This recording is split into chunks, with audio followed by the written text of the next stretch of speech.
Sredi ledenega sveta Antarktike, več kot 60 milj od oceana, lahko vidiš na tisoče cesarskih pingvinov, ki stojijo skupaj v temi. Tiho, skoraj se ne premikajo, a vsak od njih varuje jajce, ki lahko umre v samo nekaj minutah, če pade na led. Zato so se stisnili zelo tesno drug ob drugega, lačni, utrujeni, skoraj brez moči, a še vedno morajo vztrajati, da preživi naslednja generacija. In če pomisliš, se zdi skoraj nemogoče, da se to zgodi. Nobena običajna žival ne bi smela preživeti na takem kraju. Nobena ptica ali sesalec ne more zdržati skoraj 4 mesece brez hrane, medtem ko je izpostavljen ledenemu vetru, ki je kot nevihta. Toda točno takšno življenje izberejo cesarski pingvini. In tukaj se začne njihova nenavadna zgodba. Toda ta prizor je le majhen del večjega cikla, ki ga ponavljajo vsako leto. To je njihovo potovanje za preživetje, dolgo na tisoče milj. Pri tem se jim pridruži še 6 glavnih vrst pingvinov. In vse to se dogaja v enem izmed najbolj nevarnih ekosistemov na planetu. Kraj, kjer ni dreves, kraj, kjer ni zemlje s rastlinami, ni kopenskih plenilcev. In polovico leta je popolna tema, a kljub temu se vsako leto več kot 12 milijonov pingvinov vrača sem, da bi preživeli. Hodijo po ledu, drsijo po zmrznenih tleh in plavajo zelo daleč, samo da bi prišli na isto mesto, ki so ga zapustili prejšnje leto. To je zgodba o eni najtežjih rutin preživetja na svetu. To počnejo ptice, ki ne znajo leteti. Toda pod vodo so skoraj brez primere v svoji spretnosti. V tem videu bomo spremljali celoten letni cikel pingvinov. Preden začnemo, prosim všečkajte ta video in se naročite. To nam, ustvarjalcem vsebin, veliko pomeni. Hvala lepa in zdaj začnimo. Vidimo lahko tudi zamrznjeno celino, ki jih skoraj ubije. Pravzaprav je Antarktika kot ena ogromna puščava, ki jo je prekril led. To je najbolj suho mesto na Zemlji, vidiš samo led. V notranjosti celine pade manj kot 5 cm snega na leto. In kar je nenavadno, skoraj nič se ne stopi. Namesto tega se sneg počasi nabira skozi zelo dolgo obdobje.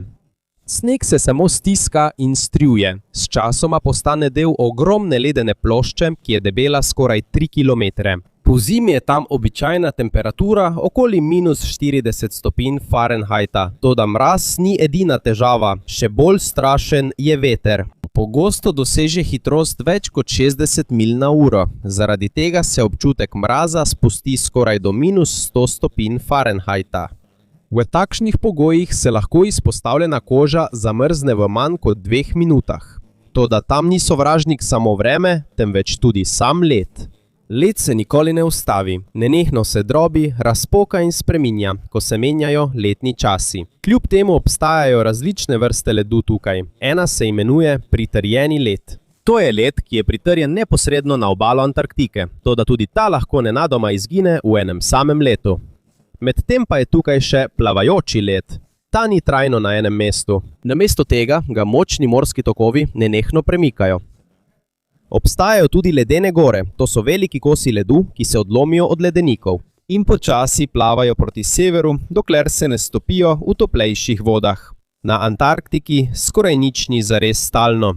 Vse se premika, vse se spreminja in prav v središču tega kaotičnega sveta se pingvini odločijo živeti prav tu. Pravzaprav so tukaj največje kolonije pingvinov na celem planetu.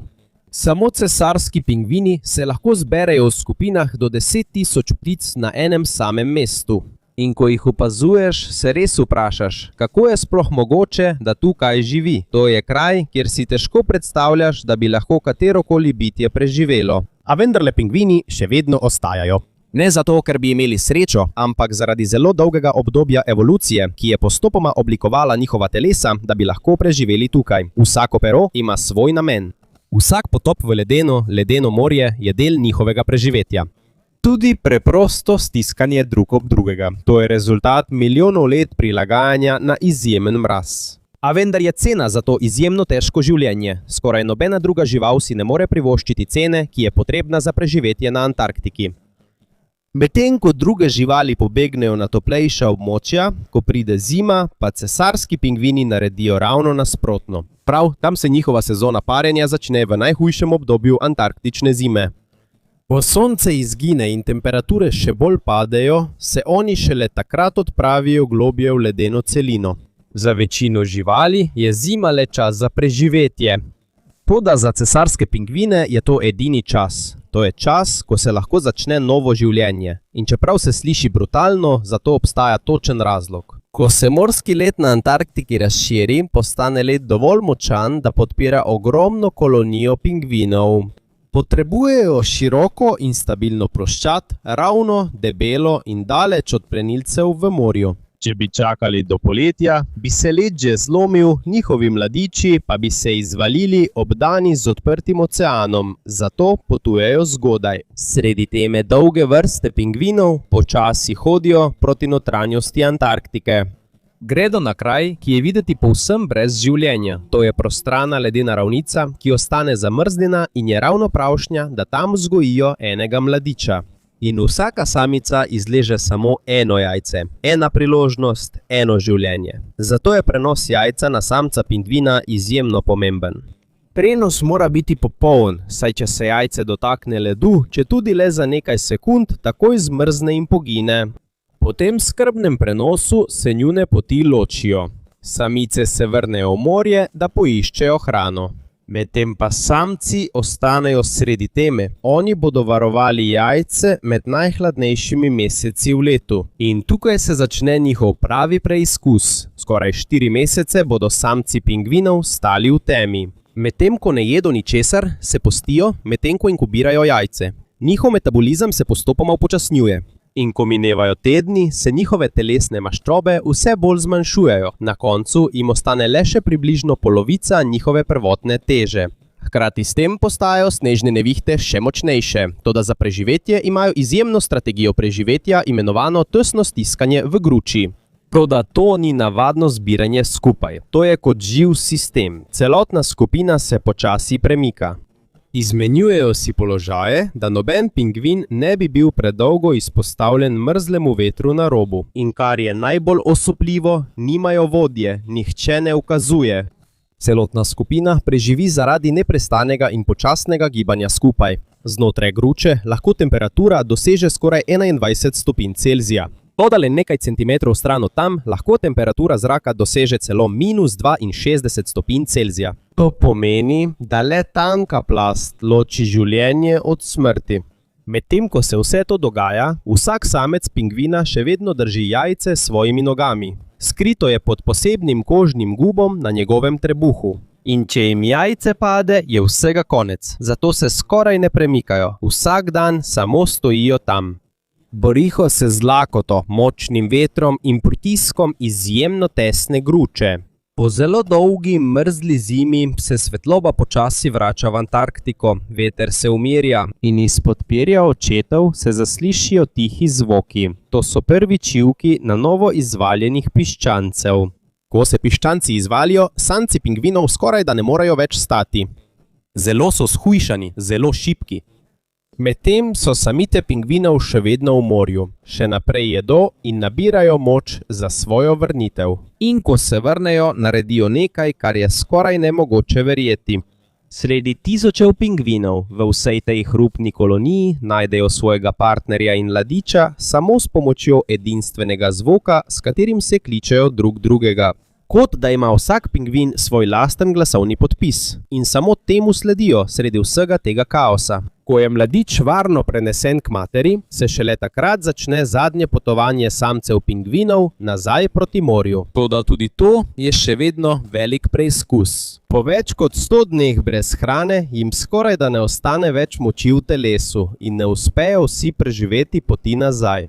Toda tisti, ki pridejo do vode, se skoraj takoj potopijo, da bi jedli in si opomogli v kratkem antarktičnem poletju. Zanje je najtežji del že mimo.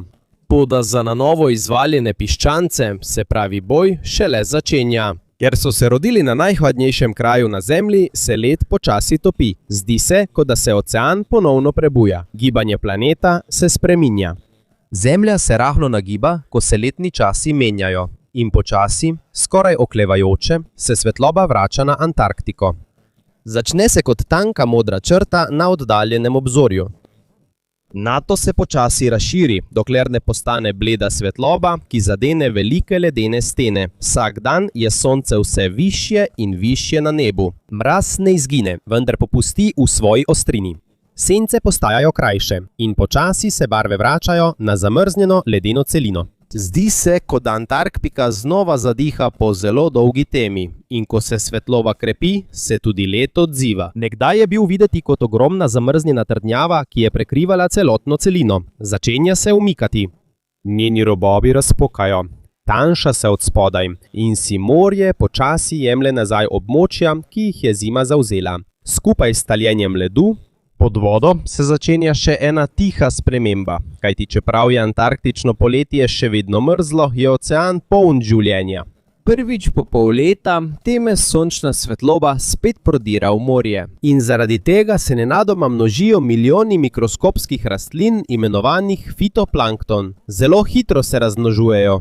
Včasih pride celo do tega, da postanejo veliki deli oceana zeleni, kar je vidno celo iz satelitov v vesolju. In prav ta preprost razcvet teh majhnih organizmov je temelj celotne prehranske verige Južnega oceana.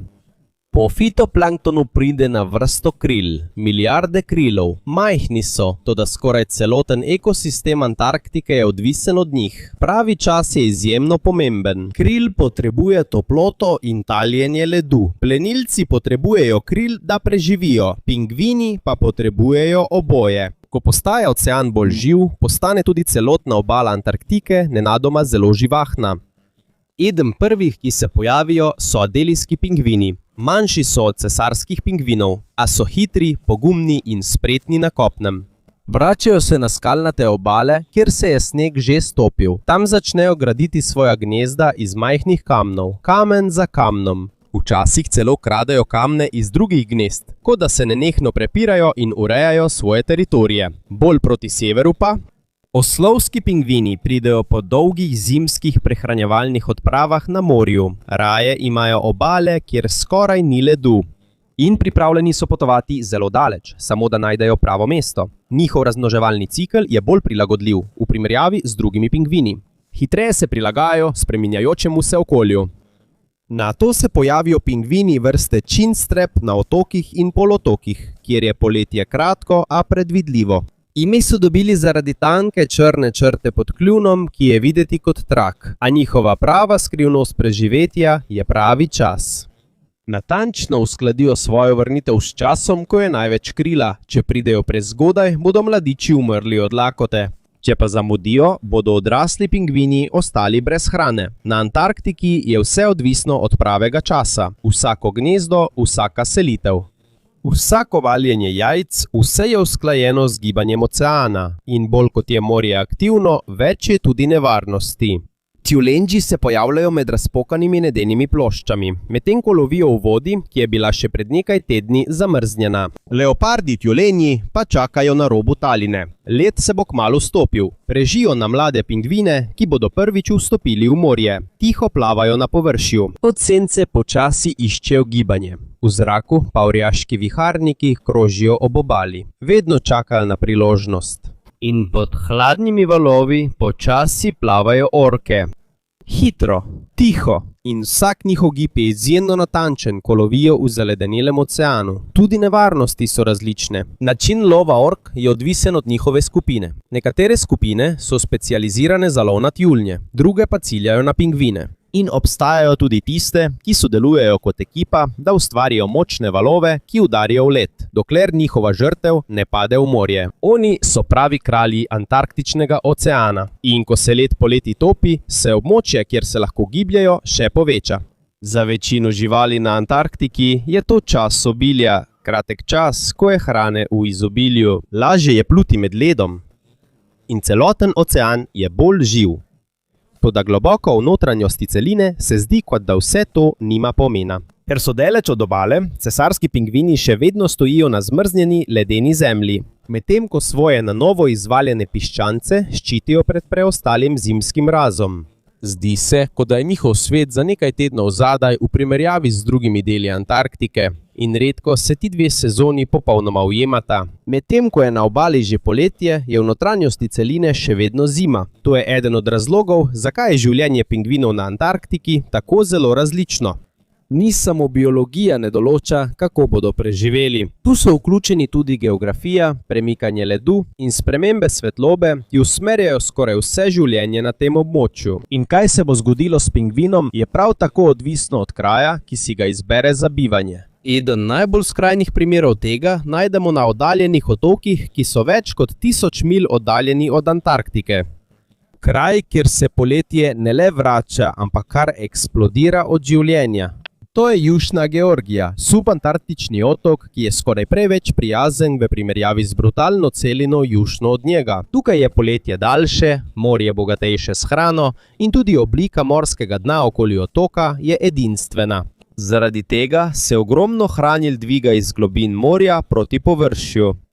Hladni in toplejši tokovi se zaletavajo drug v drugega, globoke vode pa se nenehno dvigajo proti vrhu. Rezultat tega je, da je to eno najbolj produktivnih morskih okolij na celotni Zemlji. Kot velikanski bife hrane za vse plenilce, mrhovinarje in morske ptice v okolici. In sredi vsega tega, v ozkem zalivu St. Andrews, se nahaja ena največjih kolonij kraljevih pingvinov na planetu.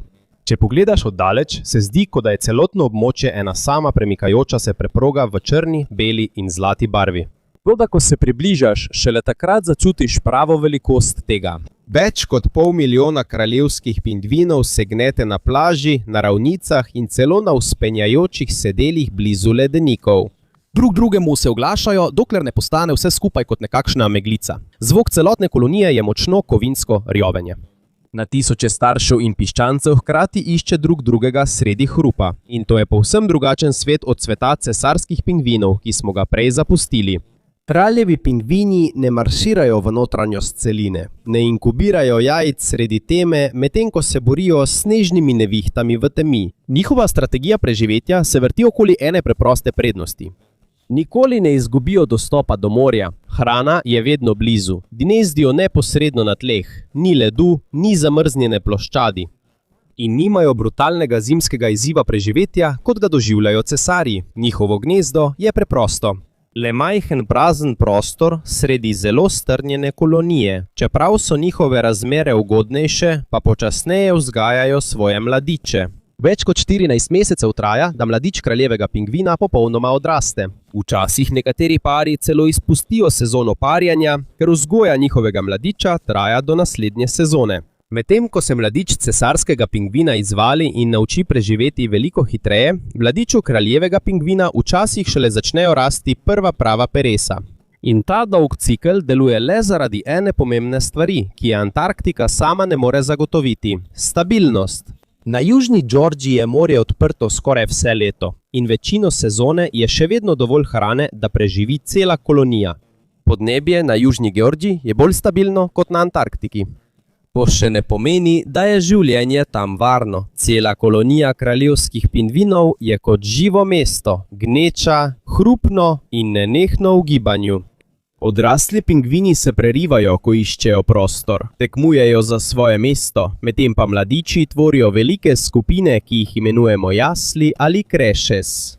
To so skupine gostih, rjavih mladičev pingvinov, ki se stiskajo skupaj, medtem ko so njihovi starši na morju in lovijo hrano. Te skupine so zelo glasne, kaotične in vedno spreminjajo obliko, ko se lačni mladiči prerivajo. Upajo, da bo naslednji, ki se vrne, njihov starš. Medtem odrasli pingvini še naprej potapljajo v oceanu, da bi lovili lanternaste ribe, lignje in kril. To je gorivo, ki poganja celoten ekosistem tega območja. Toda kjer je veliko življenja, je zagotovo tudi veliko plenilcev. Na robu kolonije se okoli potikajo skua ptice, ki iščejo jajca ali mladiče, ki so ostali brez varstva. Zgoraj pa tiho letijo velikanski petreli, medtem ko pregledujejo celotno kolonijo in iščejo šibkega ali ranjenega pingvina. Ob obali pa čakajo morske medvedke in slonji tjuljnji, na napačno potezo kateregakoli pingvina, ki je počasen ali okleva. Daleč na morju pa hitro plavajo orke, medtem ko skupaj lovijo. Včasih pingvine potisnejo v globlje in bolj nevarne dele vode, a kljub temu kraljevi pingvini še vedno preživijo. Ne zaradi izjemne vzdržljivosti kot cesarski pingvini, ampak zaradi njihove številčnosti in hitrosti gibanja. In ker je v vodi toliko hrane, ki jih podpira, je njihova strategija preprosta. Počasi vzgajajo svoje mladiče. Dovolj jih hranijo in poskrbijo, da preživijo do naslednje sezone. Čeprav je Antarktika znana kot celina ledu, pa so robovi Južnega oceana videti povsem drugače. Namesto ledenih polj so tukaj mešani otoki, pečine, travniki in skalnate plaže, kjer se pingvini trudijo preživeti na krajih, ki se zdijo skoraj nemogoči za življenje. To niso velike kolonije cesarskih pingvinov na sredini celine in to niso niti izjemno gosto poseljene kolonije kraljevskih pingvinov na Južni Georgiji. To so manjši svetovi, razdrobljeni, bolj vetrovni, bolj strmi in se hitreje spreminjajo kot kraji, ki so bliže Južnemu polu. A presenetljivo je, da tukaj dejansko živi večina pingvinov. Izogibajo se notranjosti Antarktike, ne marajo zelo dolgih, temnih zim. Namesto tega preživijo tako, da se prilagodijo na katerokoli spremembo na robu Južnega oceana, pri njih mora biti evolucija prilagodljiva. Bolj ko greš proti severu, bolj postajajo obale strme in oblikovane z vetrom. Tu je ozemlje skalnih pingvinov. Njihov način preživetja je preprost, a izjemno zahteven. Skočili bodo v središče močnih valov, plezali po strmih skalah in si naredili gnezdo na krajih, ki se zdijo skoraj nedosegljivi. A vendar se trud izplača, saj so tam zaščiteni pred večino prenilcev. Veliki valovi ne dosežejo njihovih gnezd. In tik pod njimi je mrzlo in shranili bogato morje. Skalni pingvin se ne zanaša na morski led ali stabilno vreme. Zanašajo se na svojo hitrost in gibčnost. In prav to je razlog, zakaj lahko živijo na krajih, kamor si skoraj noben drug pingvin ne upa. Njihovo preživetje je odvisno od nenehnega gibanja in hitrih odločitev in zaenkrat jim prav ta gibčnost pomaga, da se dobro prilagajajo. Hitre spremembe se dogajajo okoli njih, pokrajina se vedno znova spreminja. Falklandski otoki so skoraj videti blagi v primerjavi z Antarktiko. Tukaj so valoviti griči, visoka trava, temna in mokra šotna tla ter dolge plaže. Nekaj vrst pingvinov tukaj skupaj sobiva. Toda vsak ima svoj način uporabe zemlje. Magellanovi pingvini na primer izkopljejo brloge v zemlji, da tam pod zemljo vzgajajo svoje mladiče. In ko je sezona dobra, Falklandski otoki ponujajo nekaj, kar je redko v Južnem oceanu. Daljše in milejše poletje in zaradi tega lažje vzgajajo svoje mladiče. Na teh obalah živijo tudi oslovski in skalni pingvini. Vsaka vrsta ima svoj prostor, med travo, skalami in obalo. Na drugih otoških verigah, kot sta Južni Sendviški otoki in Južni Orknejski otoki, tukaj so izzivi drugačni. Strm teren, spreminjajoči se led in nepredvidljive nevihte. Tukaj prevladujejo pingvini makaronci. Njihove kolonije se držijo bolj mokrih in spolzkih pobočij, ki se zdijo skoraj neprimerna za življenje. A kljub temu tam vsako leto na tisoče pingvinov še vedno uspešno vzgaja svoje mladiče. Toda ko življenje teče dalje, pa se jim počasi približuje še večja sprememba. Trenutno se Antarktični polotok zelo hitro segreva. Tako hitro, da so presenečeni celo znanstveniki. Ledeniki se počasi manjšajo. Vzorec snega se spreminja in kraji, ki so bili pozimi nekoč zamrznjeni, so zdaj le še odprta voda. Medtem pa se plaže, ki so bile nekoč stabilne celo sezono, zdaj prej sesujejo ali poškodujejo. In to takoj občutijo tudi pingvini. Na primer, pingvini Adelie so že dolgo znani kot pravi ledeni pingvini. Včasih jih je bilo na severnem polotoku zelo veliko. Zanašajo se na predvidljiv morski led, da najdejo hrano, in na stabilno poletje, da lahko gnezdijo. Toda kadar se morje prepozno zaledi ali pa se led prehitro zlomi, se jim celoten razpored razmnoževanja poruši. Številne kolonije so se že zmanjšale. Ne zato, ker bi bili šibki, ampak zato, ker okolje ne sledi več ritmu, ki so ga poznali in mu sledili zelo dolgo časa. Pri pingvinih vrste Gentoo pa je ravno obratno. Zanje so spremembe priložnost. Bolj jim ustreza odprta voda. In hitreje se prilagodijo, ko se pogoji spremenijo. Ko se polotok segreva, se postopoma selijo proč od severa in proti hladnejšim delom juga. Kraji, ki so bili prej zanje prehladni, in to kaže, kako hitro se lahko spremenijo prostoživeče živali. In kako hitro se spreminja tudi njihov svet. Pingvini vrste Chinstrap pa so kot da so na sredini med obema. Živijo na skalnatih pobočjih v različnih delih regije, odlični so lovci, hitri in učinkoviti v vodi, toda imajo eno veliko težavo, preveč so odvisni od krila. Ko se zmanjša število krila, se hkrati zmanjšujejo tudi njihove kolonije in tukaj se pokaže velika razlika med posameznimi vrstami. Medtem ko se pri nekaterih pingvinih število zmanjšuje, druge širijo svoje ozemlje. Vse to se dogaja hkrati. Učinki so različni za vsako vrsto, toda težava gre v eno smer. Južni ocean se spreminja prehitro, glede na to, kako hitro se številni pingvini lahko prilagodijo. Nekateri se bodo lahko preselili na novo območje. Nekateri bodo preživeli spremembo svojega vedenja in obstajajo tudi tisti, ki lahko popolnoma izginejo s krajev, ki so jih nekoč obvladovali, ker v vsej svoji zgodovini pingvini so vedno živeli na samem robu meja tega sveta. Toda zdaj prav ta meja se počasi premika in vsaka vrsta se mora odločiti, ali lahko še sledi ali ne.